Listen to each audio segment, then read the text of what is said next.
आयोजित 37वें राष्ट्रीय खेल में जमशेदपुर के फुटबॉल खिलाड़ी समीर मुर्मू ने शानदार प्रदर्शन करते हुए प्रदेश का नाम रोशन किया है।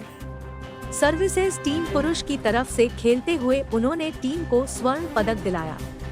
गुरुवार को शहर पहुंचने पर उनका टाटानगर स्टेशन पर ढोलनगाड़ों के साथ भव्य स्वागत किया गया।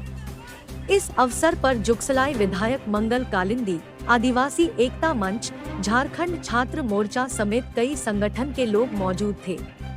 विधायक समेत अन्य लोगों ने अंग वस्त्र के साथ पुष्प गुच्छ देकर व माला पहनाकर अभिनंदन किया। विधायक मंगल कालिंदी ने इस प्रदर्शन के लिए उन्हें बधाई दी और उज्जवल भविष्य की कामना की। उन्होंने इसे गर्व का क्षण बताया।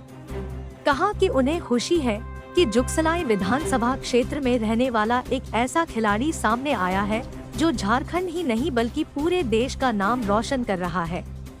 झारखंड के मुख्यमंत्री ऐसे खिलाड़ियों को आगे लाने के लिए हमेशा से कटिबद्ध है। राज्य में खिलाड़ियों का सम्मान करने के साथ ही उनका हौसला बुलंद किया जा रहा है। इस स्वागत से समीर मुर्मू भी काफी खुश नजर आए। उन्होंने कहा कि भारतीय टीम के लिए खेलना उनका सपना है।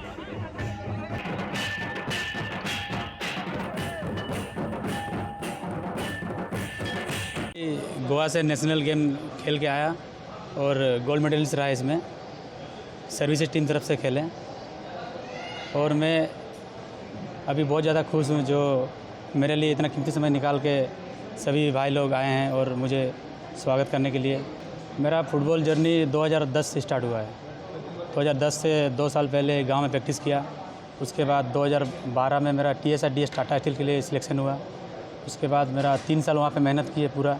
उसके बाद 2015 में मेरा दानापुर आर्मी बॉयज़ के लिए सिलेक्शन हो गया। उसके अभी कहाँ पे है? अभी मैं आर्मी टीम से खेलता हूँ। जो अच्छा खेल रहा है, नेशनल में गोल्ड मेडल भी जीत कर आए हैं और आज हमें गर्व महसूस हो रहा है कि हमारे जुगसलाई विधानसभा क्षेत्र के युवा समीर मुर्मू आज अच्छा प्रदर्शन कर रहे हैं, अच्छा खेल रहे हैं और इनको आज हजारों की संख्या में लोग आए हैं सम्मान करने के लिए। और हमें भी गर्व महसूस हो रहा है कि हमारे जुगसलाई विधानसभा क्षेत्र में एक ऐसा प्रतिभा, ऐसा खिलाड़ी जो आगे आए हैं हमारे जुगसलाई विधानसभा झारखंड के नाम रोशन, देश का नाम रोशन करने के लिए। और हमारे राज्य के मुख्यमंत्री आदरणीय हेमंत सोरेन जी के नेतृत्व में ऐसे खिलाड़ियों को प्रोत्साहन भी किया जा रहा है।